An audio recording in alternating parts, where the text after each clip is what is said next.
Assalamu alaikum wa rahmatullahi wa barakatuh.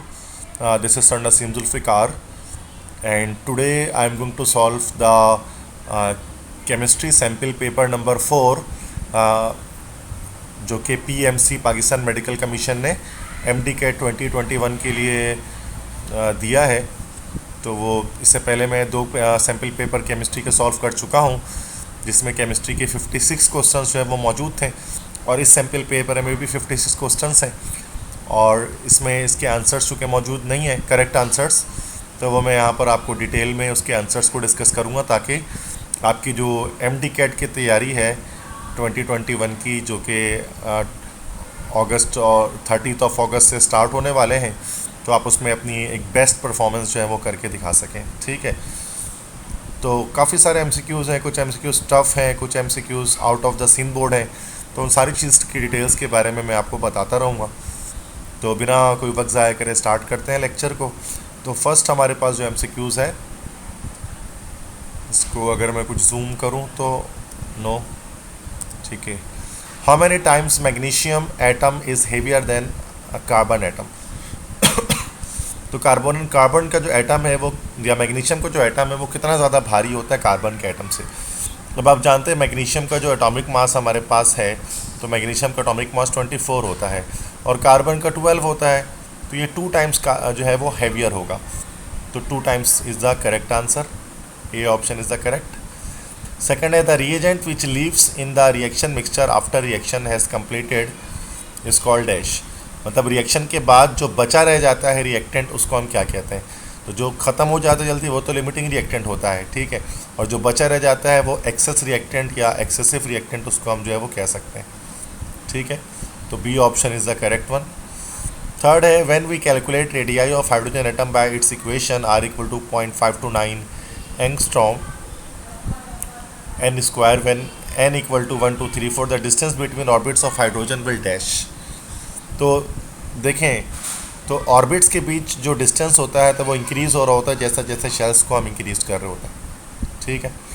Fourth है spectrum is the visual display और dash of component of white light when it is pass through prism.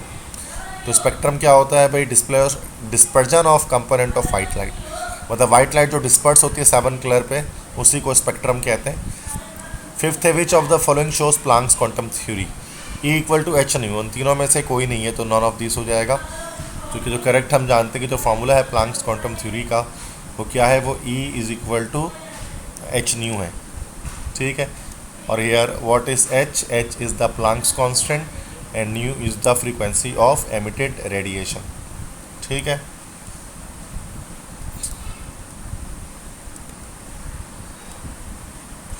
अच्छा next है 6 है a gas having volume of 1 dm cube is enclosed in a vessel at 1 degree centigrade and at 2.5 atm. This gas is allowed to expand until pressure is 2. Will be what will be new volume if the temperature is maintained at 273 Kelvin. तो ये देखें, ये हमारे पास combined gas equation इसमें लगेगी 6 question में, that is P1 V1 upon T1 equal to P2 V2 upon T2। V2 निकालना है, बाकी तमाम वैल्यूज़ को हम पुट कर देंगे। यहाँ पर डिग्री सेंटीग्रेड को केल्विन में डाल लेते तो 274 केल्विन हो जाएगा। तो जब हम इसको ओवरऑल जब इसको कैलकुलेट करेंगे फॉर V2 फाइनल वॉल्यूम, तो उसकी कैलकुलेशन यहाँ पर आपको दिखा देता हूँ कि जब कम्प्लीटली इसको कैलकुलेट किया गया तो 1.24 इसका आंसर आ रहा है ना। तो 1.24 यहाँ पर कुछ तो मुझे दिख नहीं रहा, तो ये 1 dm क्यूब ही इसको डायरेक्टली हम आंसर में लिख देंगे। सेवन्थ है if a graph is plotted between pressure on X axis and volume on Y axis for Boyle's law verification, the curve obtained is dash. जो बॉयल्स लॉ का graph होता है, याद रखिएगा, उसको क्या बोलते हैं, आइसोथर्म कहते हैं। आइसोथर्म कहने की वजह होती है आइसो, क्योंकि उसमें जो थर्म मतलब टेम्परेचर जो होता है वो क्या होता है, कांस्टेंट होता है, दैट्स वाई उसको आइसोथर्म कहा जाता है। 6th है 8th है, अच्छा जो 7th आइसोथर्म वाली बात वो हमारे सिंध बोर्ड में नहीं है, ये out of the Sindh board है ये। से 8th है the properties of gases liquids and solids can be understand by dash. तो काइनेटिक मॉलिक्यूलर थ्योरी से उसको समझा जा सकता है। 9th the forces present between the molecules are called as dash. Molecule to molecule interaction आप जानते हैं, इसको हम इंटरमॉलिक्यूलर फोर्स कहते हैं, ये वैन डर वाल फोर्सेस कहलाती हैं। 10th है which force present in a mixture of hydrogen and Cl2 molecule. ठीक है, देखें dipole dipole Debye forces, London dispersion forces, none of this. तो इनमें से कोई भी फोर्स इनमें नहीं होती, बिकॉज आप जानते हैं H2 जो है वो हमारे पास नॉन पोलर है, HCl जो है पोलर है।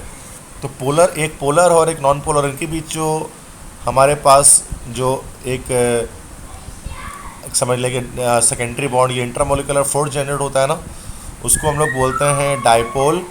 एक तो डायपोल है आपका HCl, और इसके साथ हमारे पास जो H2 है उसमें जो डायपोल बनेगा वो कैसा बनेगा, इंड्यूस्ड डायपोल।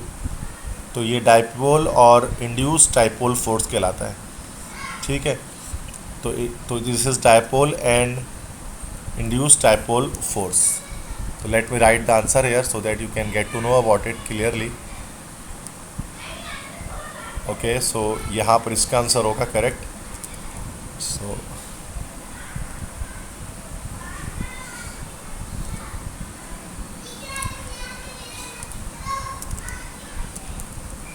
डायपोल, तो एक तो डायपोल है जो HCl आपके पास है, और दूसरा हमारे पास है इंड्यूस्ड डायपोल, ठीक है। तो ये डायपोल इंड्यूस्ड डायपोल फोर्स, इसका करेक्ट आंसर हमारे पास हो जाएगा, ठीक है। क्योंकि एक तरफ हमारे पास एक डायपोल है और H2 जो होगा उसके अंदर हमारे पास इंड्यूस्ड डायपोल जो है वो जनरेट होगा। तो ये वाला भी जो MCQs है हमने इसको नहीं पढ़ा होगा ये सिंध बोर्ड में, ठीक है। तो इस वाले MCQs का जो आंसर है दिस इज के, ये हमने इसको नहीं पढ़ा होगा, तो ये भी हमारा सिंध बोर्ड में नहीं है बल्कि पंजाब बोर्ड से। 11th है, which instrument is use to measure the vapour pressure of a liquid. तो मैनोमीटर है, उसको इस्तेमाल किया जाता है वेपर प्रेशर को कैलकुलेट करने के लिए। This is also not from the Sindh board. 12 है, in polar solvents ionic crystal react dash. Polar solvent में आयनिक क्रिस्टल्स फास्ट रिएक्शन करते हैं या आयनिक कंपाउंड्स फास्ट रिएक्शन करते हैं। 13 है, melting point of crystalline solids are dash. Crystalline solid का melting point fix होता है, या शार्प मेल्टिंग पॉइंट भी उसको हम कह सकते हैं, ठीक है। सिंध बोर्ड में इसको लिखा जाता है शार्प मेल्टिंग पॉइंट, के जो जितने भी क्रिस्टलाइन सॉलिड्स होते हैं उनके मेल्टिंग पॉइंट हमारे पास शार्प होते हैं। 15th है, in an irreversible reaction the tendency of it to go in reverse direction is dash. मतलब इरिवर्सिबल रिएक्शन का रिवर्स डायरेक्शन में जाना नेग्लिजिबल होता है, मतलब कि ना होने के बराबर होता है कि वो रिवर्स में जा सके, या नेग्लिजिबल भी आई डोंट थिंक सो कि मुझे सही आंसर लग रहा है, क्योंकि नेग्लिजिबल में भी कहीं ना कहीं पॉसिबिलिटी आ ही जाती है कि वो चला जाए, लेकिन इरिवर्सिबल रिएक्शन कभी भी रिवर्स में नहीं जाता, it never go in backward direction, तो नॉन ऑफ दिस हो जाएगा, ठीक है। 16 equilibrium constant has dash. Units होती भी हैं नहीं भी होती हैं। अगर मोल्स, अगर कह लें कि अगर रिएक्टेंट और प्रोडक्ट के मोल्स बराबर हो तो यूनिट्स ना जो है वो नहीं होंगी, और अगर नहीं बराबर हो तो यूनिट्स होंगी। तो बोथ ए एंड बी, इसका सी ऑप्शन करेक्ट हो जाएगा।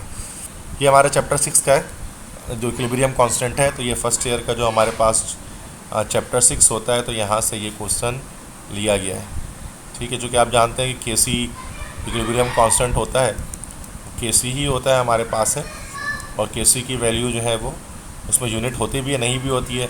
रिएक्टेंट और प्रोडक्ट के मोल बराबर होते हैं तो यूनिट होती है, वरना नहीं होती है। 18th example of fast reactions are dash. Fast reactions के एग्जाम्पल क्या होगी इनमें से? तो आयनिक रिएक्शंस जो होते हैं वो काफ़ी फास्ट होते हैं, तो ionic reactions are fast, C option. 19th है, activation energy for forward and backward direction always dash. Chapter 8 से फर्स्ट ईयर के केमिकल काइनेटिक्स से। तो एक्टिवेशन एनर्जी आप जानते हैं किसे कहते हैं भाई, जो रिएक्शन को स्टार्ट करने के लिए एनर्जी चाहिए होती है। तो फॉरवर्ड और बैकवर्ड दोनों की हमेशा एनर्जी सेम ही रहती है। 20 है, which are slow following are slow reactions expect dash. Rusting of iron, ये भी स्लो रिएक्शन है। वेदरिंग ऑफ स्टोन, ये भी स्लो रिएक्शन है। Reaction between silver nitrate and sodium chloride, तो ये फ़ौरन से इसका इफेक्ट आ जाता है, वाइट PPT बन जाती है, तो एक फास्ट रिएक्शन है। फर्मेंटेशन ऑफ शुगर, ये भी एक स्लो रिएक्शन है, ठीक है। 21 है, an enthalpy cycle use to calculate the lattice energies, तो वो हमारे पास कहलाता है बॉर्न हेबर्ट साइकिल। इससे पहले भी सैम्पल पेपर में MCQs आ चुका है, और ये आप जानते हैं कि ये आपके पास सिंध बोर्ड में नहीं है। 22 है, Hess law is known as dash. Hess law को और क्या कहा जाता है? तो हीट ऑफ समेशन भी उसको हम कहते हैं, लॉ ऑफ हीट समेशन। ये फर्स्ट ईयर हमारा चैप्टर 5 से है। 23 है, work done by a system is always, ये भी चैप्टर 5 है फर्स्ट ईयर थर्मोडायनेमिक्स, कि work done by the system हमेशा कैसा होता है? पॉजिटिव होता है। 24 है, standard hydrogen electrode is dipped into dash. Standard hydrogen electrode को 1 मोलर HCl में डिप किया जाता है। वैसे अगर हम अपने सिंध बोर्ड में देखें तो 1 मोल सल्फ्यूरिक एसिड में उसको डिप किया गया है फर्स्ट ईयर चैप्टर 7 में। तो टॉपिक है हमारे पास इलेक्ट्रोड पोटेंशियल का, उसके अंदर जो स्टैंडर्ड हाइड्रोजन इलेक्ट्रोड होता है उसको 1 मोलर H2SO4 में जो है वो डाला जाता है, और पंजाब बोर्ड के अंदर 1 मोलर HCl में डाला गया, तो दोनों करेक्ट है।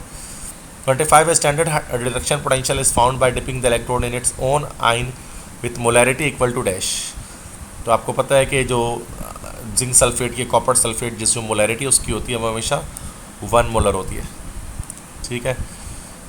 26 है in industry caustic soda is found by electrolysis of dash.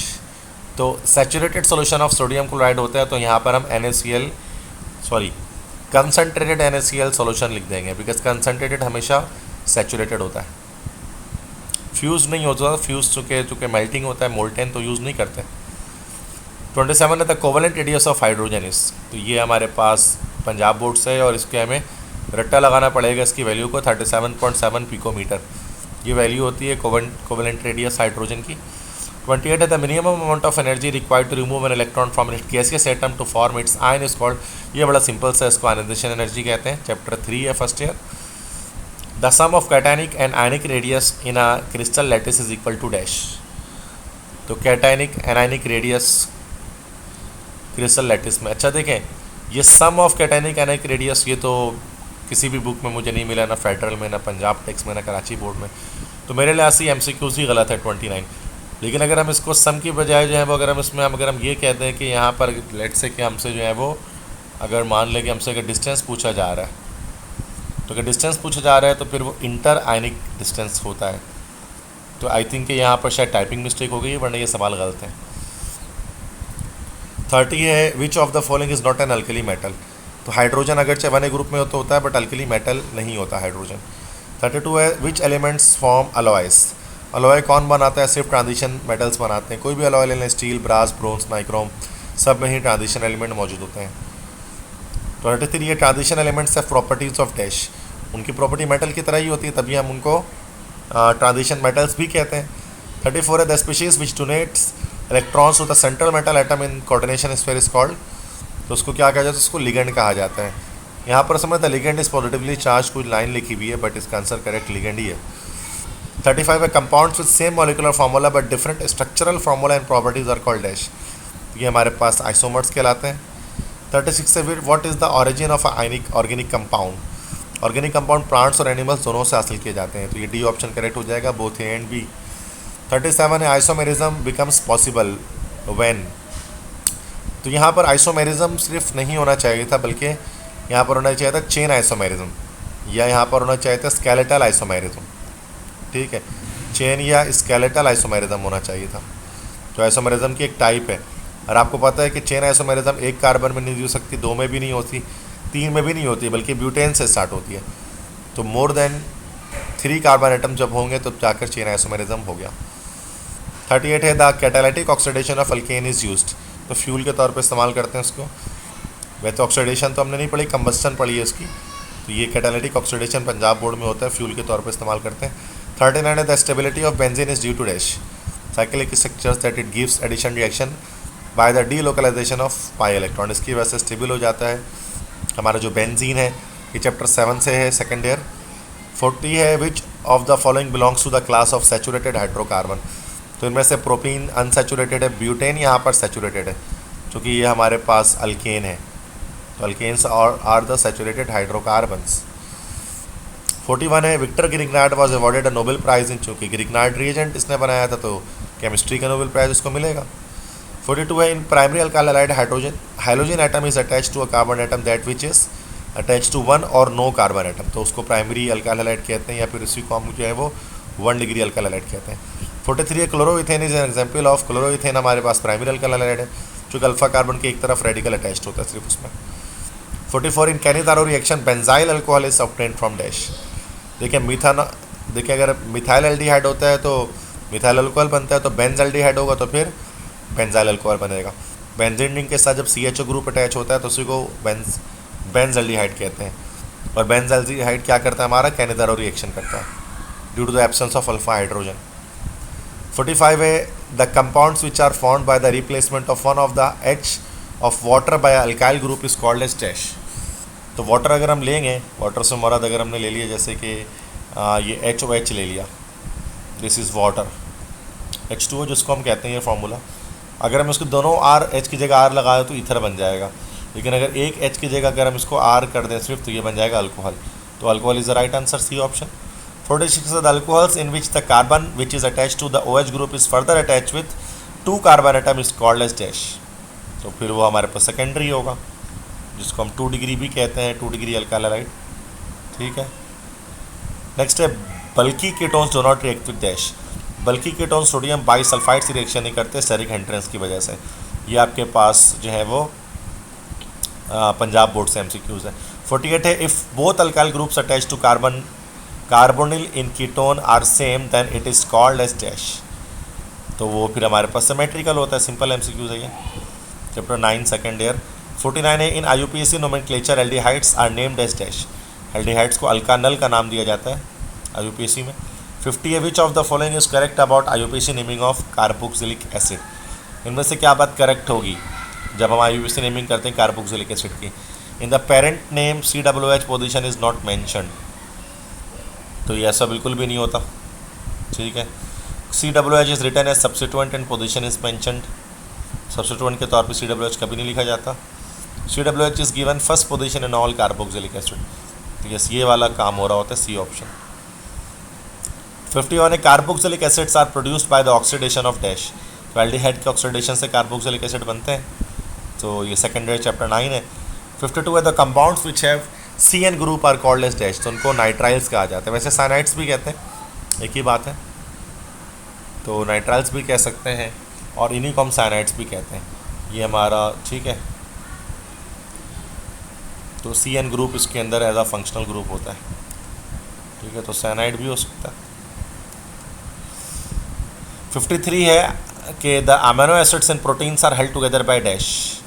तो अमीनो एसिड्स पेप्टाइड बॉन्ड के थ्रू जो है वो कंबाइन होते हैं। चैप्टर 10 है ये, सेकेंडरी केमिस्ट्री का। 54 है which is the optimum temperature for working of enzyme in human body. तो 37 डिग्री है, ये भी चैप्टर 10 एंजाइम के टॉपिक पर पढ़ा होगा आपने सेकेंडर में। 55 है after digestion proteins change into, तो पेप्सिन वगैरह क्या करता है, प्रोटीन्स को अमीनो एसिड में कन्वर्ट करता है। ये भी चैप्टर 10 है chemistry of life second year में। 56 है जो हमारे पास आउटसाइड द सिंध बोर्ड है कि द नेम प्रोटीन इज डाइड from dash but proteios meaning dash.